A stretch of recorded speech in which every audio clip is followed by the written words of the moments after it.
This is part of making a langa voni from Meesho sari. Part 1 కి అయితే అదిరిపోయే రెస్పాన్స్ వచ్చింది. ఇంకా ఎవరైనా పార్ట్ 1 చూడని వాళ్ళు ఉంటే వెంటనే వెళ్ళి చూడండి. పార్ట్ 2 లో ఫైనల్ అవుట్పుట్ చూసి ఎలా ఉందో కామెంట్ చేయడం మాత్రం అస్సలు మర్చిపోకండి.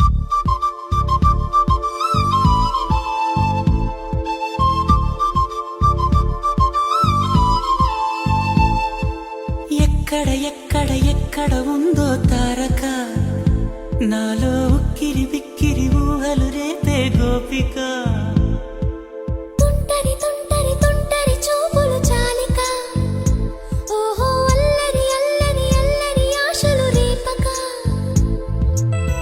నా కోసమే తళుక్కన్నదో, నా పేరునే పిలుస్తున్నదో.